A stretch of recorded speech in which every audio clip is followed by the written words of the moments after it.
Programme खास खबर देख रहे दर्शकों का स्वागत। मैं हाँ कमलजीत सिद्धू ते तुसीं देख रहे हो the Punjab talks channel. Amritpal Singh का मुद्दा गरमाया होया। अमृतपाल सिंह बारे नहीं पता लग रहा। ਵੱਖ-ਵੱਖ एजेंसियां, ਵੱਖ-ਵੱਖ राय, ਵੱਖ-ਵੱਖ पत्रकार, ਵੱਖ-ਵੱਖ मीडिया ते ਵੱਖ-ਵੱਖ ही गल्लां इस दे उत्ते गलबात करांगे। तो दूसरे पासे देश दे विच जिस तरीके दे मौसम बदले ने, खास तौर पर पंजाब दे उत्ते बहुत वड्डी मार जिहड़ी है वो किसानी दे उत्ते पई है। बर्फबारी हुई है, गड़ेमारी हुई है, झक्खड़ आए ने ते कई जगह के उत्ते वावरोले आए ने जिसने फसलां तबाह करके रख दित्तियां ने। तो ये जिहड़ा संकट आया इस दे उत्ते पंजाब सरकार कित्थे क खड़ी है उत्ते गलबात करते हैं। पहली गल ते आउंदे हैं अमृतपाल सिंह दा जिहड़ा मुद्दा आ वो हुण इन्ना क ज़्यादा गरमा चुक्या आ कि सियाणे कहिंदे आ कि जिन्ने मूँह ते उन्नियां गल्लां कीतियां भी जा रहीआं हैं, पर लग रहा है कि हजे तक भंबल भूसे वाली स्थिति है। नहीं पता लग रहा है कि अमृतपाल सिंह फरार है या गिरफ्तार है। दो ही सवाल है। जथेदार अकाल तख्त साहब ने भी यही गल पूछी है। ज्ञानी हरप्रीत सिंह होरां दी स्टेटमेंट जिहड़ी आई है बीते दिन, उहदे विच उन्होंने यह गल की है कि अमृतपाल सिंह जां तां गिरफ्तार है तो जे गिरफ्तार नहीं तो फिर सामने आवे तो जां फिर उन्होंने सरकार नूं जिहड़ी है स्थिति स्पष्ट करने वास्ते कही है। अज एक बयान जिहड़ा डॉक्टर धर्मवीर गांधी जिहड़े साबका मैंबर पार्लीमेंट ही कहांगे कि आप दे विच वो चुने गए सीगे, बाद विच आप त्याग दित्ती है पटियाले तो। उन्हां दी एक अपनी सोशल मीडिया उत्ते उन्होंने गालां कढ़ के यह गल पाई है कि भाजपाईओ ते आप वालिओ दोनों नूं संबोधन किया है कि पंजाब दा माहौल जिहड़ा आ तुसीं पंजाब दी शांति नूं लांभू लाया, तुसीं पंजाब दा जिहड़ा माहौल है वो गंदा करता, तुसीं पंजाब दी बदनामी कीती है ते तुसीं कीड़े पै के मरोगे। इत्थों तक यानी कि उन्होंने ये गल कह दी है। क्योंकि फैडरल ढांचे की गल डॉक्टर धर्मवीर गांधी करते रहते हैं, पर जो स्थिति इस टाइम देश में बनी हुई है और जिस तरीके नाल सिर्फ तो सिर्फ कौमी मीडिया कूक कूक के सिखां नूं बदनाम करन दे उत्ते लग्या आ, वो एक वड्डी साजिश जापदी पई है। और पंजाब दे विच जिस तरीके का माहौल वो दस रहे हैं पूरे देश नूं, पूरी दुनिया नूं, उस तो ऐं लगता है कि पंजाब विच खरे किन्नी क अग लगी आ। ਅਸੀਂ भी पत्रकार हाँ, ਅਸੀਂ भी ਤੁਹਾਡੇ ਨਾਲ ਗੱਲਬਾਤ ਕਰਦੇ ਪਏ ਹਾਂ। ਪੰਜਾਬ ਦੇ ਵਿੱਚ ਤਾਂ ਕੋਈ ਇਹੋ ਜਿਹਾ ਗੰਦਾ ਮਾਹੌਲ ਹੈ ਹੀ ਨਹੀਂ ਕਿ ਜਿਸ ਤਰੀਕੇ ਦਾ ਕੌਮੀ ਮੀਡੀਆ ਜਿਹੜਾ ਆ ਉਹ ਆਪਣਾ ਰੋਲ ਨਿਭਾ ਰਿਹਾ। ਖਾਸ ਤੌਰ ਦੇ ਉੱਤੇ ਹਰੇਕ ਗੱਲ ਦੇ ਵਿੱਚ ਹੁਣ ਉਹਨਾਂ ਨੂੰ ਖਾਲਿਸਤਾਨ ਦੀ ਬੋ ਆਈ ਜਾਂਦੀ ਹੈਗੀ ਆ, ਜਦੋਂ ਕਿ ਪੰਜਾਬ ਦੇ ਵਿੱਚ ਖਾਲਿਸਤਾਨ ਦਾ ਕੋਈ ਮੁੱਦਾ ਨਹੀਂ ਗਾ। ਹਾਂ, अमृतपाल सिंह के उत्ते जिहड़ी गल आ वो की जा सकती है कि अमृतपाल सिंह खालिस्तान समर्थक जरूर सी, पर पंजाब की एक धिर जिहड़ी है वो जिन्हां ने 84 का वेला वेख्या, क्योंकि मंग उदों भी यही गल नूं रौला लैके संत जरनैल सिंह भिंडरां वाले सी जिहड़े उन्होंने भी बदनाम किया गया कि उन्होंने खालिस्तान मंगिया, उन्होंने खालिस्तान मंगिया। गल आनंदपुर साहिब के मते की सीगी ते किहड़े पासे उन्होंने लिजा के ते बाद विच जिस मंग नूं लैके वो अपना एक धर्म युद्ध मोर्चा उन्होंने बनाया, वो लड़ रहे थे, उन्होंने किद्दां खेरू खेरू करना पिया, पंजाब नूं उहदा की संताप जिहड़ा आ वो भोगना पिया। उदों बाद फिर अमृतपाल हुण जिवें इक्कोदम आउंदा है तो ये वास्ते जिन्ने मूँह ते उन्नियां गल्लां जिवें मैं गल कीती है कि उही कुछ इत्थे हो रहा। चर्चावां की हो रही ने कि वारस पंजाब जथेबंदी के मुखी अमृतपाल सिंह दी हुण इन्हां दिनां दे विच पटियाला च घुमदी दी एक वीडियो फुटेज सामने आई है। बाद विच इस दे बारे कहा जाता है कि इस खालिस्तानी समर्थक दे बहुत ठिकाणिਆਂ बारे पुलिस ਅਤੇ होर जांच एजेंसियां दी ਵੱਖ-ਵੱਖ राय है।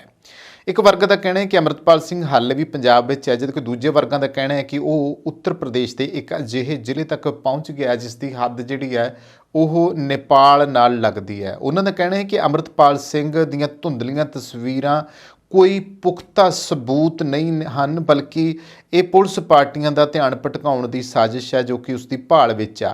इस दौरान वारस पंजाब की जथेबंदी के मुखी की भाल विच अज 9वां दिन जिहड़ा आ वो भी लंघण वाला हो गया आ। 5 सूबियां की पुलिस उसकी भाल कर रही है। पुलिस विचले सूत्रां अनुसार अमृतपाल सिंह के लोड़ींदे होण बारे जिहड़े पोस्टर है नेपाल की सरहद नेड़े लगा दिते गए आ, तां जेकर वो देश तो बाहर जाने की कोशिश करे तो पछाणिया जाए। क्योंकि अमृतपाल सिंह पहला क्लीन शेव मुंडा सी, फिर दाढ़ी सीगी, फिर उन्हें दस्तार बन्नी आम जिवें पंजाबी सिख मुंडे बन्नदे आ, फिर उस तो बाद जो अमृत छकिया तो गोल दस्तार जिहड़ी है वो भी उन्हें सजाई। तो सारियां तस्वीरां जिहड़ियां ने वो जारी कीतियां गईयां ने।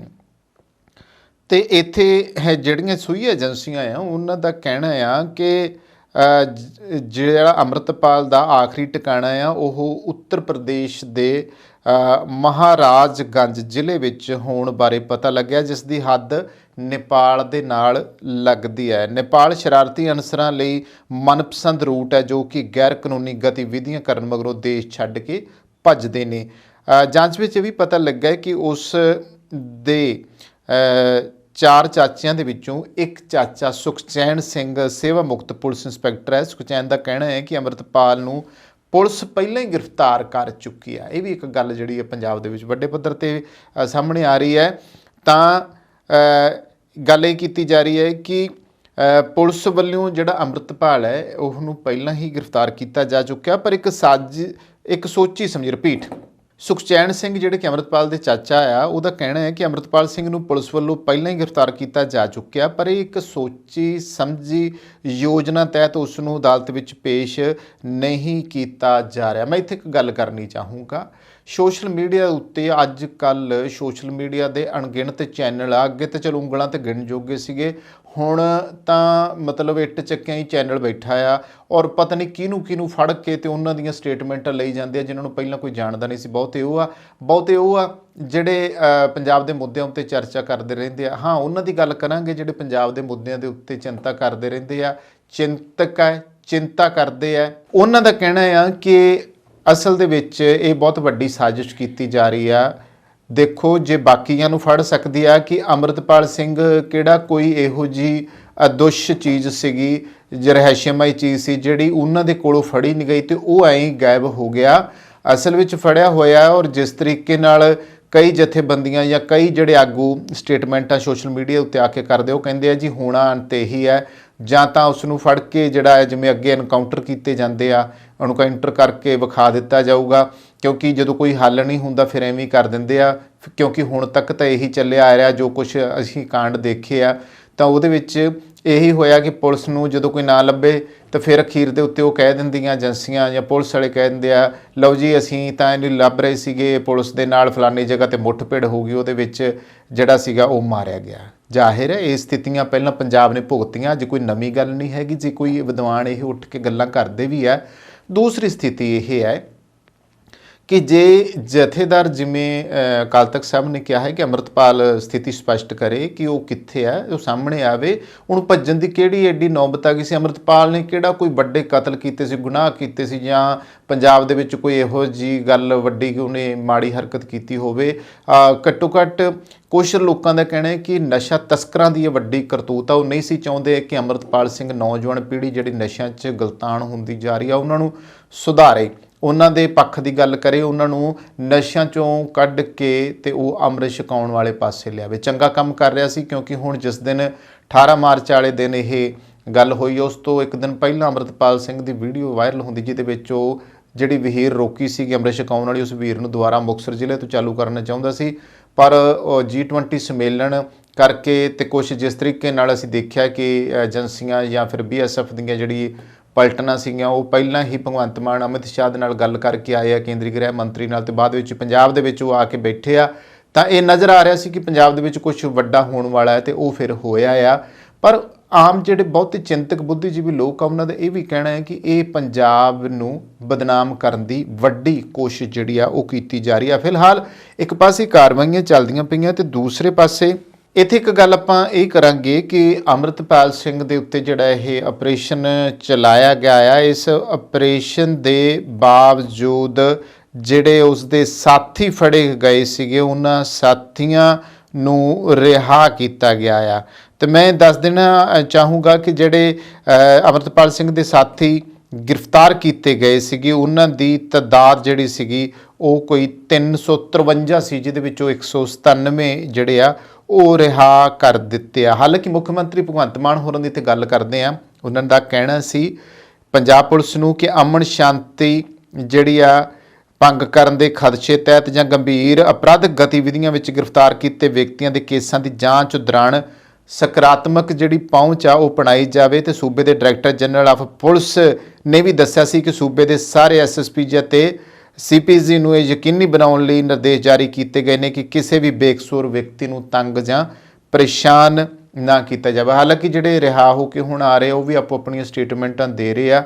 ਹਾਲਾਂਕਿ ਸਰਕਾਰ ਪੱਖ ਤੋਂ ਕਹਿੰਦੇ ਆ ਕਿ ਨਹੀਂ ਕੋਈ ਸਾਡੀ ਮਦਦ ਹੋਈ, ਪਟਿਆਲਾ ਜੇਲ੍ਹ ਤੋਂ ਰਿਹਾ ਹੋਏ ਕੁਝ ਸਿੰਘ ਉਹਨਾਂ ਨੇ ਕਿਹਾ ਕਿ ਸਾਡੀ ਕੋਈ ਮਦਦ ਨਹੀਂ ਹੋਈ, ਸਾਨੂੰ ਤਾਂ ਆਪਦੀਆਂ 5-5 ਲੱਖ ਰੁਪਏ ਦੇ ਜਿਹੜੇ ਆ ਬੌਂਡ ਭਰ ਕੇ ਸਾਨੂੰ ਆਪਣੀ ਜਿਹੜੀ ਜ਼ਮਾਨਤ ਆ ਉਹ ਕਰਨੀ ਪਈ ਹੈ। ਤੇ ਇਸ ਦੇ ਨਾਲ ਹੀ ਜਿਹੜੀ ਪੰਜਾਬ ਪੁਲਿਸ ਹੈ ਜਾਂ ਪੰਜਾਬ ਸਰਕਾਰ ਹੈ ਉਸ ਦੇ ਵੱਲੋਂ ਇਹ ਗੱਲ ਵੀ ਕੀਤੀ ਜਾ ਰਹੀ ਹੈ ਕਿ ਪੰਜਾਬ ਦੇ ਵਿੱਚ ਅਮਨ ਸ਼ਾਂਤੀ ਅਤੇ ਸਦਭਾਵਨਾ ਬਣਾਈ ਰੱਖਣ, ਝੂਠੀਆਂ ਖਬਰਾਂ ਤੇ ਜਿਹੜੀਆਂ ਅਫਵਾਹਾਂ ਉਹਨਾਂ ਦੇ ਉੱਤੇ ਜਿਹੜਾ ਆ ਗੌਰ ਨਾ ਕਰਨ।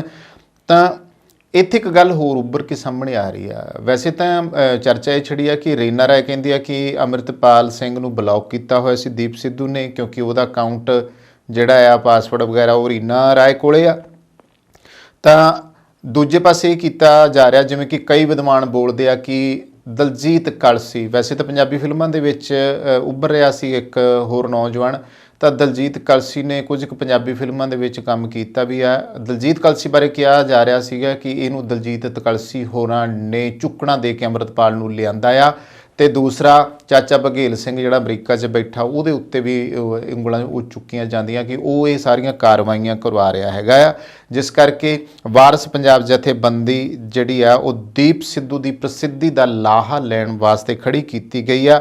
ਅੰਮ੍ਰਿਤਪਾਲ ਸਿੰਘ ਨੂੰ ਫਿਰ ਵਾਰਸ ਪੰਜਾਬ ਦਾ ਬਣਾਇਆ ਗਿਆ ਆ।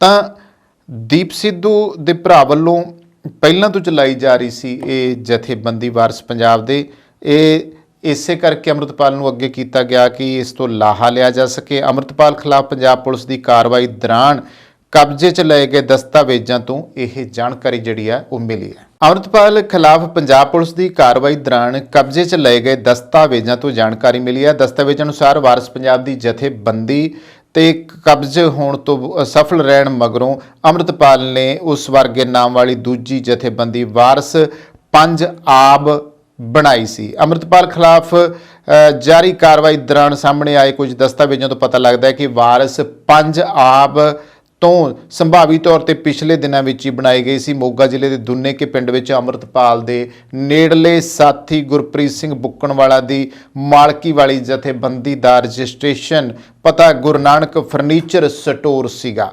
ਅੰਮ੍ਰਿਤਪਾਲ ਖਿਲਾਫ ਜਾਰੀ ਕਾਰਵਾਈ ਦੌਰਾਨ ਗੁਰਮੀਤ ਨੂੰ ਗ੍ਰਿਫਤਾਰ ਕੀਤਾ ਗਿਆ ਤੇ ਉਸ ਨੂੰ ਅਸਾਮ ਵਿੱਚ ਡਿਬਰੂਗੜ੍ਹ ਕੇਂਦਰੀ ਜੇਲ੍ਹ ਦੇ ਵਿੱਚ ਭੇਜ ਦਿੱਤਾ ਗਿਆ ਆ। ਪੁੱਛਗਿੱਛ ਦੌਰਾਨ ਗੁਰਮੀਤ ਨੇ ਦਾਅਵਾ ਕੀਤਾ ਹੈ ਕਿ ਜਥੇਬੰਦੀ ਕਾਫੀ ਬਾਅਦ ਵਿੱਚ ਬਣਾਈ ਗਈ ਸੀ ਤੇ ਇਸ ਨੂੰ ਪਿਛਲੀ ਤਰੀਕ ਵਿੱਚ ਰਜਿਸਟਰਡ ਕਰਵਾਉਣ ਲਈ ਕੁਝ ਸੰਪਰਕਾਂ ਦਾ ਇਸਤੇਮਾਲ ਕੀਤਾ ਗਿਆ ਸੀ। ਹੁਣ ਅੰਮ੍ਰਿਤਪਾਲ ਸਿੰਘ ਤਾਂ ਦੇਖੋ ਹਜੇ ਵੀ ਪੁਲਿਸ ਦੀ ਗ੍ਰਿਫਤ ਤੋਂ ਦੂਰ ਆ, ਜੋ ਚਰਚਾ ਹੋ ਰਹੀ ਹੈ, ਯਾਨੀ ਕਿ ਮੈਂ ਦੋ ਰਾਏ ਦੱਸੀਆਂ ਨਾ, ਉਸ ਬਾਰੇ ਹਾਲੇ ਵੀ ਪੁਲਿਸ ਤੇ ਏਜੰਸੀਆਂ ਦੇ ਕਈ ਅਧਿਕਾਰੀ ਇੱਕ ਰਾਏ ਨਹੀਂ ਆ। ਜਦੋਂ ਅੰਮ੍ਰਿਤਪਾਲ ਸਿੰਘ ਦੇ ਸਾਥੀਆਂ ਬਾਰੇ ਜਾਂ ਜਿਨ੍ਹਾਂ ਨੂੰ ਪੇਸ਼ ਕਰਨਾ ਉਹਨਾਂ ਦੇ ਬਾਰੇ ਰੋਜ਼ਾਨਾ ਕੋਈ ਖਬਰ ਸਾਡੇ ਕੋਲੇ ਆਉਂਦੀ ਹੈ ਨਾ, ਉਹਦੇ ਵਿੱਚ ਅਸੀਂ ਦੇਖਿਆ ਕਿ ਬਹੁਤੇ ਜਿਹੜੇ ਪੁਲਿਸ ਅਧਿਕਾਰੀ ਆ ਉਹ ਗੱਲਾਂ ਗੋਲ-ਮੋਲ ਕਰਦੇ ਆ, ਉਹ ਕੋਈ ਵੀ ਸਥਿਤੀ ਸਪਸ਼ਟ ਕਰਨ ਤੋਂ ਚੱਲਦੇ ਆ, ਉਹ ਕੁਝ ਵੀ ਨਹੀਂ ਦੱਸਣਾ ਚਾਹੁੰਦੇ ਇਸ ਬਾਰੇ। ਤਾਂ ਇਸ ਕਰਕੇ ਵੀ ਇੱਕ ਭੰਬਲ ਭੂਸੇ ਵਾਲੀ ਜਿਹੜੀ ਸਥਿਤੀ ਆ ਉਹ ਬਣੀ ਹੋਈ ਹੈ। ਕਈ ਅਧਿਕਾਰੀ ਅੰਮ੍ਰਿਤਪਾਲ ਦੇ ਪੰਜਾਬ ਤੇ ਕਈ ਅਧਿਕਾਰੀ ਉੱਤਰ ਪ੍ਰਦੇਸ਼ ਵਿੱਚ ਹੋਣ ਬਾਰੇ ਦੱਸ ਰਿਹਾ। ਇਸ ਸੰਬੰਧੀ ਸੀਸੀਟੀਵੀ ਫੁਟੇਜ ਸਾਹਮਣੇ ਆਈ ਆ, ਜਿਸ ਵਿੱਚ ਇੱਕ ਦਿਨ ਪਹਿਲਾਂ ਉਸ ਨੂੰ ਪਟਿਆਲੇ ਵਿੱਚ ਘੁੰਮਦਾ ਦਿਖਾਇਆ ਗਿਆ। ਬੜੀ ਹਾਸੋਹੀਣੀਆਂ ਸਥਿਤੀਆਂ ਆ। ਇੱਥੋਂ ਤੱਕ ਕਿ ਅੰਮ੍ਰਿਤਪਾਲ ਨੂੰ ਕਦੇ ਛਤਰੀ ਲੈ ਕੇ ਤੁਰੇ ਜਾਂਦੇ ਨੂੰ ਵਿਖਾ ਰਹੇ ਆ, ਕਦੇ ਹਰਿਆਣੇ 'ਚ ਵਿਖਾ ਰਹੇ, ਕਦੇ ਕਿਸੇ ਬੱਸ ਅੱਡੇ ਤੇ ਵਿਖਾ ਰਹੇ ਆ। ਕਈ ਲੋਕ ਇਹੋ ਜਿਹੇ ਸਾਹਮਣੇ ਵੀ ਆਏ ਜਿਹੜੇ ਕਹਿੰਦੇ ਜੀ ਇਹ ਸਾਡੀਆਂ ਫੋਟੋਆਂ, ਤੁਸੀਂ ਅੰਮ੍ਰਿਤਪਾਲ ਕਿਉਂ ਕਹੀ ਜਾਂਦੇ, ਉਹਨੂੰ ਤਾਂ ਅਸੀਂ ਆ। ਤੇ ਉਹ ਜਿਹੜੀਆਂ ਫੋਟੋਆਂ ਦਿਖਾਉਂਦਾ ਨਾ ਮੀਡੀਆ ਵੀ ਚੱਕ ਕੇ, ਉਹ ਇੰਨੀਆਂ ਧੁੰਦਲੀਆਂ ਹੁੰਦੀਆਂ, ਉਹ ਤੋਂ ਜਮਾਂ ਹੀ ਨਹੀਂ ਯਕੀਨ ਕਰ ਸਕਦੇ ਕਿ ਉਹ ਅੰਮ੍ਰਿਤਪਾਲ ਦੀਆਂ ਫੋਟੋਆਂ ਆ। ਤੇ ਇਸ ਮਾਮਲੇ ਦੇ ਵਿੱਚ ਪੁਲਿਸ ਅਧਿਕਾਰੀ ਅਤੇ ਜਿਹੜੀਆਂ ਜਾਂਚ ਏਜੰਸੀਆਂ ਆ ਉਹ ਦੁਚਿੱਤੀ 'ਚ ਅਧਿਕਾਰੀਆਂ ਦੇ ਇੱਕ ਵਰਗ ਦਾ ਕਹਿਣਾ ਹੈ ਕਿ ਉਹ ਅਜੇ ਵੀ ਪੰਜਾਬ ਵਿੱਚ ਹੈ, ਜਦੋਂ ਕਿ ਦੂਜੇ ਦਾ ਕਹਿਣਾ ਹੈ ਕਿ ਯੂਪੀ ਦੇ ਉਸ ਜ਼ਿਲ੍ਹੇ ਵਿੱਚ ਚਲਾ ਗਿਆ ਜੋ ਨੇਪਾਲ ਦੀ ਸਰਹੱਦ ਦੇ ਨਾਲ ਲੱਗਦਾ। ਜਿੰਨੇ ਮੂੰਹ ਉਨੀਆਂ ਗੱਲਾਂ। ਫਿਰ ਮੈਂ ਉਸ ਗੱਲ 'ਤੇ ਆਉਣਾ ਤੇ ਅਕਾਲ ਤਖ਼ਤ ਸਾਹਿਬ ਦੇ ਜਥੇਦਾਰਾਂ ਦੀ ਜਿਵੇਂ ਗੱਲ ਕੀਤੀ ਹੈ ਤਾਂ ਉਹਨਾਂ ਨੇ ਕਿਹਾ ਹੈ ਕਿ ਜਾਂ ਤਾਂ ਅੰਮ੍ਰਿਤਪਾਲ ਸਮਰਪਣ ਕਰ ਦੇਵੇ ਤੇ ਪੁਲਿਸ ਦੀ ਜਾਂਚ ਵਿੱਚ ਸਹਿਯੋਗ ਦੇਵੇ ਜੇ ਉਹ ਪੁਲਿਸ ਦੀ ਗ੍ਰਿਫਤ ਤੋਂ ਬਾਹਰ ਹੈ। ਤਾਂ ਇਸ ਵੇਲੇ ਅੰਮ੍ਰਿਤਪਾਲ ਸਿੰਘ ਸਮੁੱਚੀ ਦੁਨੀਆ ਲਈ ਇੱਕ ਵੱਡਾ ਸਵਾਲ ਬਣਿਆ ਹੈ। ਉਹਨਾਂ ਕਿਹਾ ਕਿ ਜੇਕਰ ਸਰਕਾਰ ਨੇ ਉਸ ਨੂੰ ਗ੍ਰਿਫਤਾਰ ਕੀਤਾ ਹੈ ਤੇ ਇਸ ਬਾਰੇ ਸਰਕਾਰ ਵੀ ਸਥਿਤੀ ਸਪਸ਼ਟ ਕਰੇ, ਇਹ ਵੀ ਗੱਲ ਉਹਨਾਂ ਨੇ ਕਹੀ ਹੈ। ਹਾਲਾਂਕਿ ਇਹਦੇ ਵਿੱਚ ਉਹਨਾਂ ਦੀ ਇੱਕ ਚਿੰਤਾ ਹੈ, ਕਿਉਂਕਿ ਉਹਨਾਂ ਨੇ ਚਿੰਤਾ 27 ਮਾਰਚ ਨੂੰ ਇੱਕ ਮੀਟਿੰਗ ਜਿਹੜੀ ਸੱਦੀ ਆ, ਆਪਾਂ ਪਿਛਲੇ ਦਿਨ ਵੀ ਗੱਲ ਕੀਤੀ ਹੈ ਕਿ 27 ਮਾਰਚ ਦੀ ਜਿਹੜੀ ਮੀਟਿੰਗ ਆ ਅੱਜ ਦੇ ਦਿਨ ਹੀ ਜਿਹੜੀ ਉਹ ਸੱਦੀ ਗਈ ਹੈ ਤਾਂ ਇਸ ਲਈ ਉਹ ਸੱਦੀ ਗਈ ਸੀਗੀ ਤਾਂ ਕਿ ਜਿਹੜੇ ਨੌਜਵਾਨ ਬੱਚੇ, ਜਿਹੜੇ ਸਿੱਖ ਬੱਚੇ ਆ, ਕਿਉਂਕਿ ਉਹਨਾਂ ਕਰਕੇ ਹੁਣ ਸਿੱਖਾਂ ਦੀ ਬਦਨਾਮੀ ਹੋ ਰਹੀ ਹੈ, ਇਸ ਕਰਕੇ ਉਹਨਾਂ ਨੇ ਚਿੰਤਾ ਵਿਅਕਤ ਕੀਤੀ ਸੀ ਕਿ ਬੁੱਧੀਜੀਵੀ ਜਿਹੜੇ ਆ, ਜਿਹੜੇ ਵਿਦਿਆਰਥੀ ਵਰਗ ਦੇ ਆ, ਕੋਈ ਰਾਜਨੀਤਿਕ ਆਗੂ ਆ, ਕੋਈ ਸਿੱਖ ਜਥੇਬੰਦੀਆਂ ਆ, ਉਹ ਸਾਰੀਆਂ ਅੱਗੇ ਆਉਣ ਅਤੇ ਆਪਾਂ ਮਿਲ ਬੈਠ ਕੇ ਗੱਲ ਕਰੀਏ। ਇੱਕ ਹੋਰ ਚੀਜ਼ ਜਿਹੜੀ ਆ, ਕੌਮੀ ਮੀਡੀਆ ਵੀ ਬਦਨਾਮ ਕਰ ਰਿਹਾ ਅਤੇ ਹੋਰ ਵੀ ਕਾਫੀ ਕੁਛ ਜਿਹੜੇ ਆ, ਜਿਹੜੀ ਸਥਿਤੀ ਆ ਉਹ ਹਨੇਰੇ 'ਚ ਰੱਖਣ ਵਾਲੀ ਹੋਈ ਪਈ ਆ। ਇੱਥੇ ਮੈਂ ਭਾਈ ਗੋਬਿੰਦ ਸਿੰਘ ਲੌਂਗੋਵਾਲ ਹੋਰਾਂ ਦੀ ਗੱਲ ਕਰ ਦਿੰਦਾ। SGPC ਦੇ ਪੇਜ ਦੇ ਉੱਤੇ ਵੀ ਉਹਨਾਂ ਦੀ ਇੱਕ ਖਬਰ ਪਈ ਹੈ, ਜਿਹਦੇ ਵਿੱਚ ਉਹਨਾਂ ਨੇ ਜ਼ਿਕਰ ਕੀਤਾ ਕਿ ਭਾਈ ਗੋਬਿੰਦ ਸਿੰਘ ਲੌਂਗੋਵਾਲ ਕਹਿੰਦੇ ਆ ਕਿ ਖਾਲਸਾ ਰਾਜ ਵੇਲੇ ਦੇ ਜਿਹੜੇ ਝੰਡੇ ਸੀਗੇ, ਜੇ ਉਹ ਕੋਈ ਪੇਸ਼ ਕਰਦਾ, ਜੇ ਉਹ ਕੋਈ ਸਾਹਮਣੇ ਰੱਖਦਾ ਆ ਜਾਂ ਪਾ ਦਿੰਦਾ, ਤੇ ਉਹਨੂੰ ਵੀ ਖਾਲਿਸਤਾਨੀ ਕਹੀ ਜਾਂਦੇ ਆ। ਲਾਹਣਤ ਆ ਇਸ ਗੱਲ ਦੇ ਉੱਤੇ। ਖਾਲਸਾ ਰਾਜ ਮਹਾਰਾਜਾ ਰਣਜੀਤ ਸਿੰਘ ਦਾ ਰਾਜ ਸੀਗਾ, ਉਸ ਵੇਲੇ ਦਾ ਜਿਹੜਾ ਝੰਡਾ ਸੀਗਾ ਉਹ ਭਾਈ ਮਹਾਰਾਜ ਸਿੰਘ, ਜਿਹੜੇ ਬਾਬਾ ਵੀਰ ਸਿੰਘ ਨਰੰਗਾਬਾਦ ਵਾਲਿਆਂ ਦੇ ਕੋਲੇ ਸੀਗੇ, ਅੰਗਰੇਜ਼ਾਂ ਦੇ ਜ਼ਮਾਨੇ 'ਚ ਉਹਨਾਂ ਨੇ ਉਹ ਝੰਡਾ ਤੇ ਇੱਕ ਉਹਨਾਂ ਦੀ ਚੀਨੀ ਘੋੜੀ ਤੇ ਹੱਥ ਵਿੱਚ ਤਲਵਾਰ ਲੈ ਕੇ ਅੰਗਰੇਜ਼ਾਂ ਦੇ ਖਿਲਾਫ ਲੜ ਨਿਕਲੇ ਸੀ ਕਿ ਮੈਂ ਖਾਲਸਾ ਰਾਜ ਵਾਪਸ ਲੈਣ ਆਊਗਾ। ਖਾਲਸਾ ਰਾਜ ਦਾ ਝੰਡਾ ਤਾਂ ਬਾਬਾ ਜੀ ਕੋਲੇ ਹੀ ਹੁੰਦਾ ਸੀਗਾ। ਉਸ ਤੋਂ ਬਾਅਦ ਬਾਬਾ ਵੀਰ ਸਿੰਘ ਨਰੰਗਾਬਾਦ ਵਾਲਿਆਂ ਕੋਲੇ ਉਹ ਝੰਡਾ ਰਿਹਾ। ਉਹੀ ਝੰਡਾ ਜਿਹੜਾ ਸੀਗਾ, ਉਸੇ ਖਾਲਸਾ ਰਾਜ ਦੇ ਝੰਡੇ ਦੀ ਨਕਲ ਦੇ ਉੱਤੇ ਉਸ ਸਮੇਂ ਬਹੁਤ ਝੰਡੇ ਬਣੇ। ਉਸ ਤੋਂ ਬਾਅਦ ਜਿਹੜੀਆਂ ਪੰਜਾਬ ਦੀਆਂ ਰਿਆਸਤਾਂ ਸੀਗੀਆਂ, ਚਾਹੇ ਉਹ ਪਟਿਆਲਾ ਰਿਆਸਤ ਸੀ, ਚਾਹੇ ਨਾਭਾ ਰਿਆਸਤ ਸੀ, ਚਾਹੇ ਜੀਂਦ ਰਿਆਸਤ ਸੀਗੀ, ਚਾਹੇ ਉਹ ਬਰਨਾਲਾ ਸੀਗੀ, ਫਰੀਦਕੋਟ ਸੀ, ਇਹਨਾਂ ਸਾਰੀਆਂ ਸਿੱਖ ਰਿਆਸਤਾਂ ਦੇ ਆਪੋ ਆਪਣੇ ਝੰਡੇ ਹੁੰਦੇ ਸੀ, ਜਿਹਦੇ ਵਿੱਚ ਖਾਲਸੇ ਦਾ ਨਿਸ਼ਾਨ ਪੱਕਾ ਸੀਗਾ, ਜਿਸ ਤੋਂ ਪਤਾ ਲੱਗਦਾ ਸੀ ਵੀ ਇਹ ਸਿੱਖ ਰਾਜ ਆ। ਔਰ ਮਹਾਰਾਜਾ ਰਣਜੀਤ ਸਿੰਘ ਦੇ ਰਾਜ ਤੋਂ ਲੈ ਕੇ ਜਾਂ ਇਹਨਾਂ ਸਿੱਖ ਰਾਜ ਦੇ ਝੰਡਿਆਂ ਨੂੰ ਅੱਜ ਮੇਰੇ ਵਰਗਾ ਹੀ ਕੋਈ ਪੇਸ਼ ਕਰ ਦੇਵੇ ਜਾਂ ਤੁਹਾਡੇ ਵਰਗਾ ਕੋਈ ਮੂਹਰੇ ਲਾ ਦੇਵੇ, ਤਾਂ ਕੀ ਤੁਸੀਂ ਉਹਨੂੰ ਹੁਣ ਖਾਲਿਸਤਾਨੀ ਕਹਿਣਾ ਸ਼ੁਰੂ ਕਰ ਦਿਓਗੇ? ਉਹ ਇਹ ਤਾਂ ਖਾਲਸਾ ਰਾਜ ਦੀਆਂ ਕੀਮਤੀ ਨਿਸ਼ਾਨੀਆਂ, ਇਹ ਤਾਂ ਇਤਿਹਾਸ ਆ। ਇਤਿਹਾਸ ਨੂੰ ਤਾਂ ਬਦਨਾਮ ਨਾ ਕਰੋ। ਲਾਹਣਤੀ ਲੋਕ ਜਿਹੜੇ ਇਸ ਤਰ੍ਹਾਂ ਦੀ ਬਕਵਾਸ ਕਰੀ ਜਾਂਦੇ ਆ ਔਰ ਇੱਦਾਂ ਲੋਕਾਂ ਨੂੰ ਹੋਰ ਜਿਹੜਾ ਆ ਉਹ ਗਲਤ ਪਾਸੇ ਲਿਜਾ ਰਹੇ ਆ ਇੱਦਾਂ ਦੀਆਂ ਗੱਲਾਂ ਕਰਕੇ। ਸੋ ਕਾਫੀ ਕੁਛ ਜਿਹੜੀਆਂ ਸਥਿਤੀਆਂ ਉਹ ਗੰਭੀਰ ਬਣੀਆਂ ਹੋਈਆਂ। ਫਿਲਹਾਲ ਜੇ ਇਹ ਦੇਖਿਆ ਜਾਵੇ ਕਿ ਅੰਮ੍ਰਿਤਪਾਲ ਸਿੰਘ ਦੇ ਬਾਰੇ ਵਿੱਚ ਆਉਣ ਵਾਲੇ ਦਿਨਾਂ ਦੇ ਵਿੱਚ ਕੀ ਹੋਊਗਾ, ਸਮੇਂ ਦੀ ਉਡੀਕ ਕਰਨੀ ਪਊਗੀ। ਪਰ ਇਹ ਗੱਲ ਯਕੀਨ ਕਰਨ ਵਾਲੀ ਨਹੀਂ ਹੈਗੀ ਕਿ ਇੰਨਾ ਕੁਛ ਹੁੰਦਿਆਂ, ਇੰਨੀ ਸੂਈ ਏਜੰਸੀਆਂ ਹੋਣ, ਇੰਨੀ ਪੁਲਿਸ ਹੋਵੇ, ਇੰਨਾ ਸਾਰਾ ਹੋਣ ਦੇ ਬਾਵਜੂਦ ਵੀ ਅੰਮ੍ਰਿਤਪਾਲ ਸਿੰਘ ਦੇ ਬਾਕੀ ਸਾਥੀ ਗ੍ਰਿਫਤਾਰ ਹੋ ਸਕਦੇ। ਅੰਮ੍ਰਿਤਪਾਲ ਸਿੰਘ ਕਿੱਦਾਂ ਇਹ ਨਿਕਲ ਸਕਦਾ, ਜਦੋਂ ਕਿ ਇਹਦੇ ਵਾਸਤੇ ਇਹ ਵੀ ਲੋਕ ਜਿਹੜੇ ਆ ਮਾਹਰ ਜਾਂ ਬੁੱਧੀਜੀਵੀ ਜਾਂ ਵੱਖ-ਵੱਖ ਮੀਡੀਆ ਚੈਨਲਾਂ ਉੱਤੇ ਗੱਲ ਕਰਨ ਵਾਲੇ ਮਾਹਰ ਪੱਤਰਕਾਰ, ਉਹ ਕਹਿੰਦੇ ਆ ਕਿ ਜਿਸ ਵਾਸਤੇ ਐਡਾ ਵੱਡਾ ਇਹ ਸਾਰਾ ਕੁਛ ਪ੍ਰਾਪੇ ਗੰਢਾ ਕੀਤਾ ਗਿਆ ਸੀਗਾ, ਦੋਨਾਂ ਹਕੂਮਤਾਂ ਦੀ ਗੱਲ ਹੋ ਰਹੀ ਆ, ਪੰਜਾਬ ਸਰਕਾਰ ਦੀ ਤੇ ਕੇਂਦਰ ਦੀ ਹਕੂਮਤ ਦੀ ਗੱਲ ਹੋ ਰਹੀ ਆ, ਰਲ ਮਿਲ ਕੇ ਕੀਤਾ ਸੀ, ਤੇ ਉਹ ਕੋਲੋਂ ਅੰਮ੍ਰਿਤਪਾਲ ਕਿਵੇਂ ਨਿਕਲ ਗਿਆ? ਅੰਮ੍ਰਿਤਪਾਲ ਦਾ ਚਾਚਾ ਤਾਂ ਮੰਨਦਾ ਹੀ ਨਹੀਂ, ਉਹ ਤਾਂ ਕਹੀ ਜਾਂਦਾ ਕਿ ਉਹਨੂੰ ਇਹਨਾਂ ਨੇ ਹਿਰਾਸਤ ਵਿੱਚ ਆ। ਸਿਰਫ ਤੇ ਸਿਰਫ ਇਹ ਹੈ ਕਿ ਇਸ ਤਰੀਕੇ ਦੀ ਜਿਹੜੀ ਸਥਿਤੀ ਉਹ ਪੈਦਾ ਕਰ ਰਿਹਾ ਕਿ ਜੇ ਕੱਲ੍ਹ ਨੂੰ ਇਨਕਾਊਂਟਰ ਦੇ ਵਿੱਚ ਵੀ ਉਹਨੂੰ ਮਾਰਨਾ ਪਵੇ, ਜਿਵੇਂ ਕਿ ਸੋਸ਼ਲ ਮੀਡੀਆ ਉੱਤੇ ਬਹੁਤ ਸਾਰੇ ਪੱਤਰਕਾਰਾਂ, ਵਿਦਵਾਨਾਂ ਨੇ ਇਹ ਗੱਲਾਂ ਕੀਤੀਆਂ ਆ ਕਿ ਬਾਅਦ ਵਿੱਚ ਵਿਖਾ ਸਕਦੇ ਆ, ਅਤੇ ਇਹਦੇ ਵਿੱਚ ਕੋਈ ਦੋ ਰਾਏ ਨਹੀਂ ਹੋਊਗੀ। ਪਰ ਫਿਲਹਾਲ ਜਿਹੜੀ ਸਥਿਤੀ ਆ ਇਸ ਨੂੰ ਲੈ ਕੇ ਬਹੁਤ ਕੁਛ ਅਜਿਹਾ ਆ ਜਿਹਨੂੰ ਅਸੀਂ ਕਹਾਂਗੇ ਕਿ ਦਾਲ ਵਿੱਚ ਕਾਲਾ ਆ, ਸਥਿਤੀ ਸਪਸ਼ਟ ਨਹੀਂ ਹੈ। ਹੁਣ ਆਉਂਦੇ ਹਾਂ ਜੀ ਅਗਲੀ ਖਬਰ ਵੱਲ। ਕਿਸਾਨਾਂ ਦੀ ਜਿਹੜੀ ਸਥਿਤੀ ਹੈ ਇਸ ਵਾਰੀ ਗੰਭੀਰ ਹੋਈ ਪਈ ਆ। ਆਮ ਤੌਰ 'ਤੇ ਅਸੀਂ ਗਾਣੇ ਸੁਣਦੇ ਹਾਂ, ਜੱਟ ਦੀ ਜੂਨ ਬੁਰੀ, ਰਿੜਕ ਰਿੜਕ ਮਰ ਜਾਣਾ, ਬੱਬੂ ਮਾਨ ਦਾ ਗਾਣਾ ਸੁਣਦੇ ਹੁੰਦੇ ਸੀਗੇ। ਇਸ ਤੋਂ ਪਹਿਲਾਂ ਇਹ ਵੀ ਸੀਗਾ, ਜੱਟਾ ਤੇਰੀ ਜੂਨ ਬੁਰੀ, ਹਲ ਛੱਡ ਕੇ ਚਰੀ ਨੂੰ ਜਾਣਾ। ਪਰ ਜੱਟਾਂ ਦੀ ਜੂਨ ਸੁਧਰੂਗੀ ਕਦੋਂ? ਇਹ ਤਾਂ ਸੁਧਰਨ ਵਾਲੀ ਸਥਿਤੀ ਆ ਵੀ ਜਿਹਨੇ ਤਾਂ ਕੋਈ ਚੰਗਾ ਚੋਖਾ ਰੱਖ ਲਿਆ, ਉਹਨੂੰ ਵੱਖ-ਵੱਖ ਵਣਗੀਆਂ ਦੇ ਵਿੱਚ ਵੰਡ ਲਿਆ, ਵੱਖ-ਵੱਖ ਤਰੀਕਿਆਂ ਦੀਆਂ ਫਸਲਾਂ ਬੀਜ ਲਈਆਂ, ਵੱਖ-ਵੱਖ ਤਰੀਕਿਆਂ ਦੇ ਨਾਲ ਉਹਦੇ ਵਿੱਚੋਂ ਜਿਹੜੀ ਪੈਦਾਵਾਰ ਲੈ ਲਈ, ਪੈਦਾਵਾਰ ਲੈ ਕੇ ਉਹਦੀ ਮੰਡੀ ਕਰਨ ਵਾਲੀ ਸਮੱਸਿਆ ਤੋਂ ਬਿਨਾਂ ਉਹਨੂੰ ਵੇਚ ਲਿਆ, ਘਰੇ ਪੈਸਾ ਆ ਗਿਆ, ਆਪਦੀ ਜਿਣਸ ਵੇਚ ਲਈ, ਤਾਂ ਸਮਝ ਲਓ ਉਹ ਜੱਟ ਖੁਸ਼ਹਾਲ ਹੈ।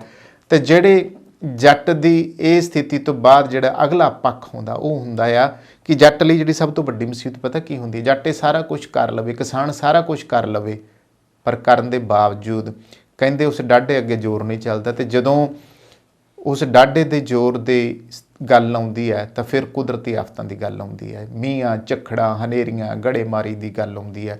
ਇਹਨਾਂ ਦਿਨਾਂ ਦੇ ਵਿੱਚ ਪੰਜਾਬ ਦੇ ਵਿੱਚ ਇਹੀ ਕੁਛ ਹੋਇਆ, ਜਿਸ ਕਰਕੇ ਇੱਕ ਵੱਡਾ ਸੁਪਨਾ ਇਸ ਵਾਰੀ ਹਾੜੀ ਦੀ ਫਸਲ ਦੇ ਉੱਤੋਂ ਕਿਸਾਨ ਜਿਹੜਾ ਸੀਗਾ ਉਹ ਸਿਰਜੀ ਬੈਠੇ ਸੀਗੇ। ਉਹ ਸੁਪਨਾ ਜਿਹੜਾ ਆ ਉਹ ਕਿਤੇ ਟੁੱਟਦਾ ਨਜ਼ਰ ਆਇਆ, ਕਿਉਂਕਿ ਗੜੇਮਾਰੀ ਨੇ ਬਹੁਤ ਸਾਰਾ ਨੁਕਸਾਨ ਕੀਤਾ ਆ।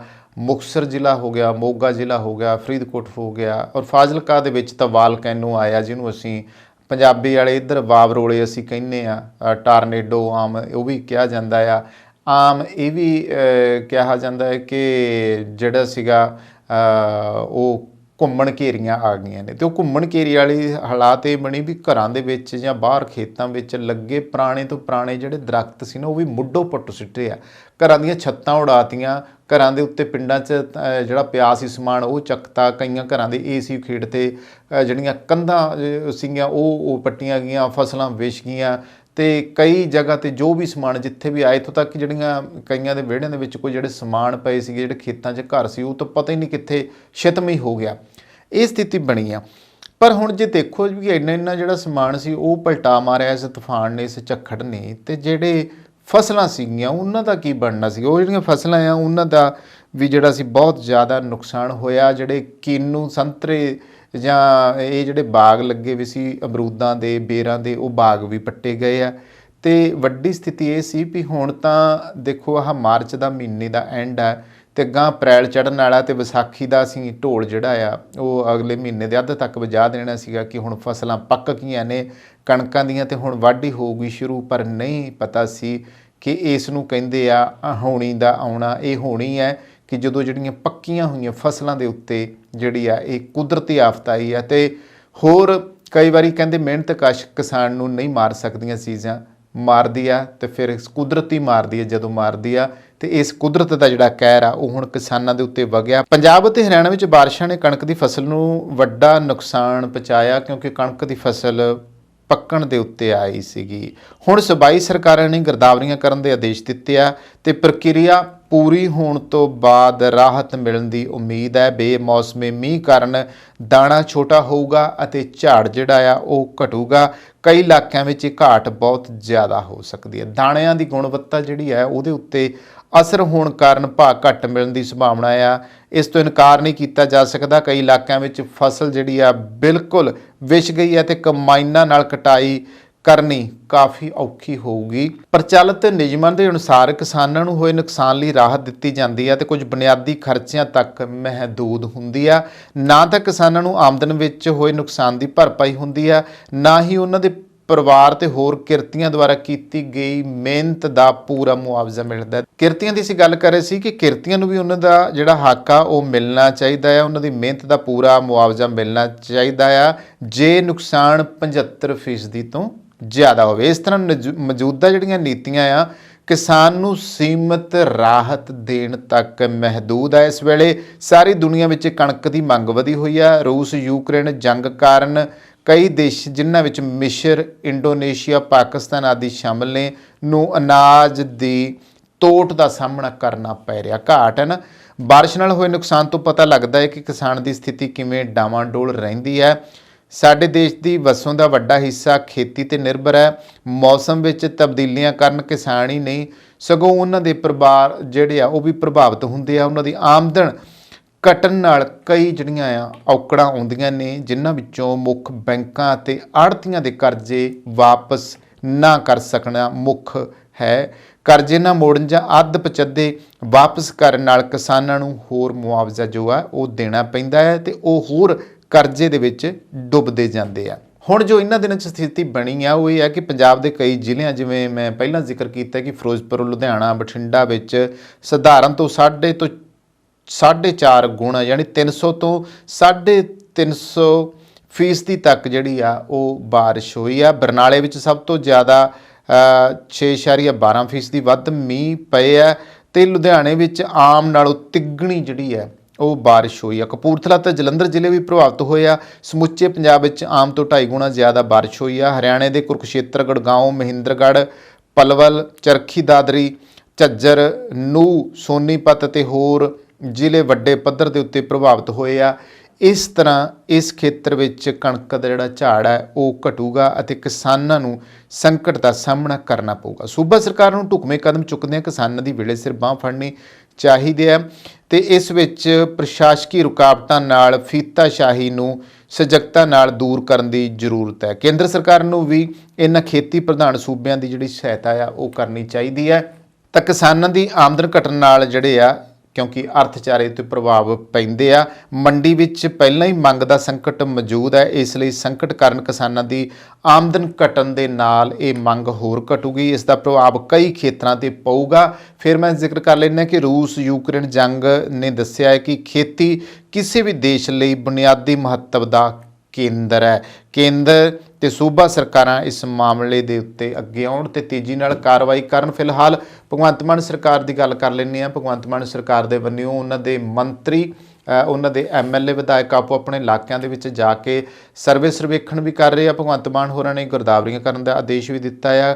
ਕਈ ਪਿੰਡਾਂ ਦੇ ਵਿੱਚ ਖੁਦ ਜਾ ਕੇ ਆਏ ਆ। ਕੱਲ੍ਹ ਵੀ ਦੇਖਿਆ ਮੋਗੇ ਜ਼ਿਲ੍ਹੇ ਦੇ ਪਿੰਡਾਂ ਦੇ ਵਿੱਚ ਉਹ ਜਾ ਕੇ ਆਏ ਆ ਤੇ ਉੱਥੇ ਜਾ ਕੇ ਉਹਨਾਂ ਨੇ ਖੁਦ ਫਸਲਾਂ ਦੀ ਜਿਹੜੀ ਆ ਉਹ ਦੇਖੀ ਆ ਕਿ ਕਿਹੜੇ ਹਾਲਾਤ ਬਣੇ ਆ ਕਿਸਾਨਾਂ ਦੇ ਨਾਲ। ਉਹਨਾਂ ਨੇ ਖੁੱਲ੍ਹ ਕੇ ਗੱਲਾਂ ਬਾਤਾਂ ਕੀਤੀਆਂ ਆ। 15,000 ਰੁਪਏ ਦਾ ਜਿਹੜਾ ਮੁਆਵਜ਼ਾ ਆ ਉਹਨਾਂ ਨੇ ਪ੍ਰਤੀ ਏਕੜ ਦੇ ਹਿਸਾਬ ਨਾਲ ਦੇਣ ਦੀ ਗੱਲ ਕੀਤੀ ਆ। ਦੂਸਰੇ ਪਾਸੇ ਜਿਹੜੇ ਘਰ ਢਏ ਆ ਉਹਨਾਂ ਨੂੰ 95,000 ਦੀ ਮਦਦ ਦੇਣ ਦਾ ਜਿਹੜਾ ਫੈਸਲਾ ਉਹ ਵੀ ਕੀਤਾ ਆ। ਪਰ ਇੱਥੇ ਇੱਕ ਗੱਲ ਬਣਦੀ ਆ ਕਿ 15,000, ਹਾਲਾਂਕਿ ਸੁਖਬੀਰ ਬਾਦਲ ਇਸ ਦੇ ਉੱਤੇ ਕਹਿੰਦੇ ਆ ਕਿ ਪ੍ਰਤੀ ਏਕੜ 50,000 ਦਾ ਮੁਆਵਜ਼ਾ ਦਿੱਤਾ ਜਾਵੇ, ਪਰ ਅੱਗੇ ਤਾਂ ਇਹ ਹੁੰਦਾ ਹੈ ਕਿ ਗਿਰਦਾਵਰੀਆਂ ਪਹਿਲਾਂ ਵੀ ਹੁੰਦੀਆਂ, ਮੁਆਵਜ਼ਿਆਂ ਦੀ ਮੰਗ ਪਹਿਲਾਂ ਵੀ ਉੱਠਦੀ ਆ, ਪਰ ਕਿੰਨੇ ਕੁ ਕਿਸਾਨਾਂ ਦੀਆਂ ਲੋੜਾਂ ਪੂਰੀਆਂ ਕੀਤੀਆਂ ਗਈਆਂ, ਕਿੰਨੇ ਕੁ ਕਿਸਾਨਾਂ ਦੇ ਨੁਕਸਾਨ ਦੀ ਜਿਹੜੀ ਆ ਭਰਪਾਈ ਕੀਤੀ ਗਈ ਆ ਸਰਕਾਰਾਂ ਵੱਲੋਂ। ਫਿਲਹਾਲ ਹੁਣ ਜਿਸ ਤਰੀਕੇ ਭਗਵੰਤ ਮਾਨ ਜਿਹੜੇ ਆ ਉਹ ਐਲਾਨ ਕਰਦੇ ਆ ਕਿ ਅਸੀਂ ਨਾਲ ਦੀ ਨਾਲ ਜਿਹੜੇ ਆ 10-15 ਦਿਨਾਂ ਦੇ ਵਿੱਚ ਪੈਸਾ ਦੇ ਦਾਂਗੇ, ਕਿਉਂਕਿ ਕਿਸਾਨਾਂ ਦੀਆਂ ਸਟੇਟਮੈਂਟਾਂ ਆ ਉਹ ਵੀ ਸਾਹਮਣੇ ਆਈਆਂ ਆ। ਤਾਂ ਫਿਲਹਾਲ ਹੁਣ ਦੇਖਣਾ ਇਹ ਹੋਊਗਾ ਕਿ ਜਿਹੜਾ ਇਸ ਵਾਰੀ ਇਸ ਝੱਖੜ ਨੇ, ਇਸ ਗੜੇਮਾਰੀ ਨੇ, ਇਹ ਬੇਮੌਸਮੀ ਮੀਂਹਾਂ ਨੇ ਤੇ ਤੂਫਾਨ ਨੇ ਜਿਹੜਾ ਨੁਕਸਾਨ ਕੀਤਾ ਆ, ਚਾਹੇ ਘਰਾਂ ਦਾ ਆ, ਚਾਹੇ ਖੇਤ ਖਲਿਆਣ ਦਾ ਤੇ ਫਸਲਾਂ ਦਾ ਆ, ਉਹਦੇ ਉੱਤੇ ਸਰਕਾਰ ਦਾ ਜਿਹੜਾ ਇਹ ਵਾਅਦਾ ਆ ਜਾਂ ਇਹ ਦਾਅਵਾ ਆ ਜਾਂ ਜਿਸ ਤਰੀਕੇ ਦੀ ਗੱਲਬਾਤ ਕੀਤੀ ਗਈ ਆ, ਇਸ ਦੇ ਉੱਤੇ ਕਿੰਨਾ ਕੁ ਨਿਭਦੀ ਆ। ਗੱਲ ਤਾਂ ਇਹੀ ਹੈ ਕਿ ਸਿਆਣੇ ਕਹਿੰਦੇ ਆ ਕਿ ਜਿੰਨਾ ਚਿਰ ਤਲੀ 'ਤੇ ਨਾ ਆ ਜਾਵੇ ਉਹਨਾਂ ਚਿਰ ਯਕੀਨ ਕਰਨਾ ਔਖਾ ਹੁੰਦਾ ਆ। ਹੁਣ ਦੇਖਦੇ ਹਾਂ ਕਿ 14-15 ਦਿਨਾਂ ਤੱਕ ਸਰਕਾਰ ਜਿਹੜੀ ਹੈ ਇਸ ਦੇ ਉੱਤੇ ਪੱਕੀ ਮੋਹਰ ਲਾਉਂਦੀ ਹੈ, ਉਹਨਾਂ ਨੂੰ ਵਾਕਿਆ ਹੀ ਮਿਲੂਗਾ ਜਾਂ ਫਿਰ ਪਹਿਲੀਆਂ ਸਰਕਾਰਾਂ ਦੇ ਤਰ੍ਹਾਂ ਫਿਰ ਉਹ ਉਡੀਕਾਂ ਹੀ ਰਹਿ ਜਾਂਦੀਆਂ ਤੇ ਕਿਸਾਨ ਫਿਰ ਧਰਨੇ ਪ੍ਰਦਰਸ਼ਨ ਕਰਨ ਲਈ ਮਜਬੂਰ ਹੁੰਦੇ ਆ।